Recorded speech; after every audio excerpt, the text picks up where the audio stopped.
What's that say on there? It's that time.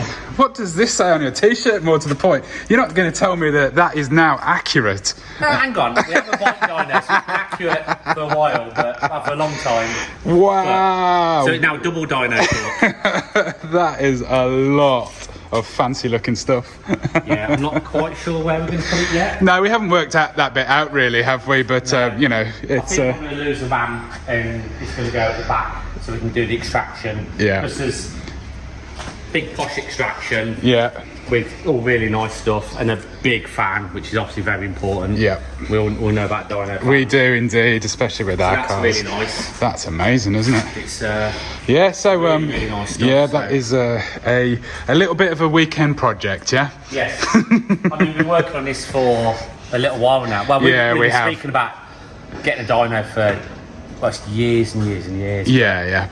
We've actually sort of come to the point where we need to do it. So. Yep, and it's not throwing any shade on anybody that we use for dynos. It's such a mission for us to get cars to other places, and you know. I normally use Emerald, because that's my main issue. So it's Norfolk each time. It's fine when you go up there, but you go up there and you have a clutch go or something. That's the main thing. Is actually or your van breaks down, which it did last time. That wasn't the funnest adventure. No, and that was kind of the final nail in the coffin, wasn't it? Deciding that we just need to. Well, we don't need to do anything, but we just wanted to get it done. This isn't for doing like everybody's pop and bang maps, and I'm not absolutely not. No, and I'm not going to be a dyno centre as such. This isn't for like being a dyno place. No, this is a bit business. It's a bit risky us even showing you this, because I know what everybody's going to get super excited. You know, there's a big proper dyno in Birmingham. And with it being the packs as well, it can handle quite a bit of power. But yeah, this is selfishly pretty much solely for our own use, Craig's customer use, obviously, stuff like that, but not actually for just pure dynoing. It's for project. It's work, a tool. Yeah. Like when I finish the BM, for instance, I can put it on there. Yeah. And also when we've done a conversion or whatever, you can run it up and spend some time up to temp, cool down. You can run engines in. We can leave it on the dyno overnight. We don't have to work till the middle of the night when something's not going 100% to plan. And like you say, cold starts in the morning and running it up and everything. So it's super excited, and it's it's not lost on us. It's an absolutely massive deal to have something like this. This is mostly Craig's investment as well. So I put a little bit in the pot because I know I'm going to get so much use out of it. But super exciting, and should I am just from personal experience right now. In sort of semi-not ideal temperatures and rainy weather, I'm trying to sort out the boost on my 964 Turbo. It's hard. I mean, way to do it. Yeah, well, I'm doing runs, logging that run, stopping, pulling it up, changing the duty cycle, boost settings, everything like that. Going and doing another run, but it's just everybody knows road mapping is not ideal / super dangerous. So yeah, there's a lot. Like we're fully aware that once you do dyno, there's sometimes, particularly V8s, like the low end stuff, you have to go and do a tweak on road sometimes. But you can't do, we're talking 5, 6, 7, 800 horsepower cars. That's hard to do on the road. It is dangerous. And nearly every one of the cars is that sort of number now. And this will handle everything from sort of the low power stuff to the big power stuff. So no, super exciting. Just the small matter of finding a small hole for it here. And getting it all wired up. And what's going to be the first car on the dyno? Something low powered. I'll probably put the RX-8 on because I'm going to sell that because I've got the BM now, but I don't really need that. So. Why are you selling that, Craig? Well, to pay for this, basically. It's a car that's I've not used it. I haven't used it. And it's a posh car sat there. And I just don't have time to use it. I've got the BM's nearly done. So so that's not far off. But it seems silly. Where can people see the RX-8 if they are interested? Or are you selling it without the engine, or? I would sell it without the engine. So if somebody wanted to put a rotary back in it, for instance, it's a really posh shell. So I don't mind selling it without the gearbox, whatever really. Brilliant. I'll get some pictures up, and if anybody's interested, drop me a message. But it seems better to have basically one sat here than outside the car I don't use. Well, the RX-8 was your toy project thing. It's an interest thing, and now this is the latest toy project interest thing. And you know, you can swap one red thing for 4 red things or 5 red things, and you know, it's quite a lot of stuff. It really is, isn't it? You think, oh, they're easy, little small, but they're about 400 kilos, so they don't just wheel out the way. But we have started clearing all the back out. Yeah. So that's there's actually a lot of space down there that was just full of the stuff that's been there like 2 years, haven't moved. Yeah. So it's like, right, let's just get it gone. Yeah. And hopefully make some space. It is super exciting. So yeah, congratulations.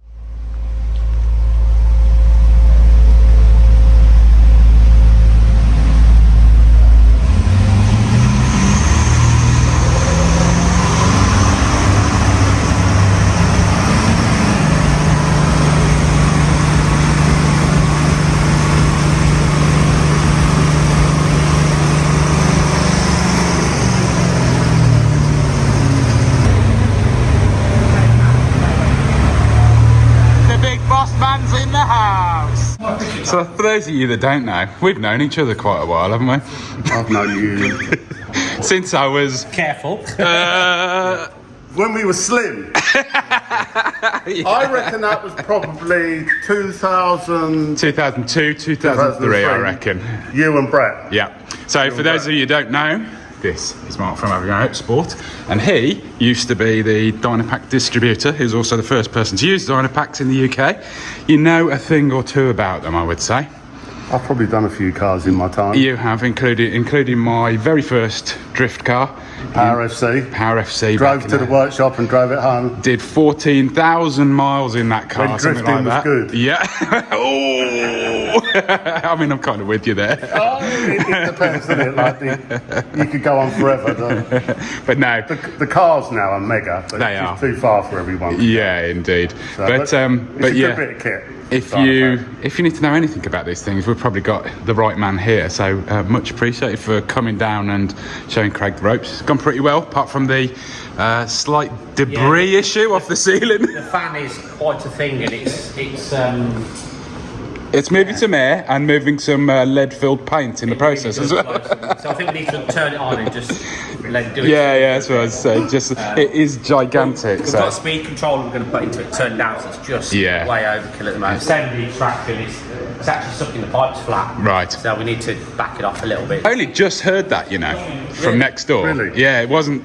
I know it's not exactly like we got a Lamborghini on there. I literally jumped out my seat with excitement as soon as I heard something. I was like, "That's the Dyno!" We've been on about buying a Dyno for. Well, I've been on about it for at least 18 years ago. Really? It's got to be. Too much money, so you just... always happening, I moved into here nearly 19 years ago, and it was probably a year into that. Yeah. So about the time I met you. And we're finally there. Exactly. Yeah. Really quite a while ago. But it's such a big investment and time and space and effort. But you know, when you're doing cars and you need to get them right. Yep. Simple as that, you know. Yeah, and you know, this is the next little, you know, it's a learning thing. You like to learn everything, don't you? You've learned most things, and this is just the next thing. It's just be able to finish the job. Yeah, I can't believe how small they are with the covers off. That's quite mental. And you just say that this is an LS3, is it?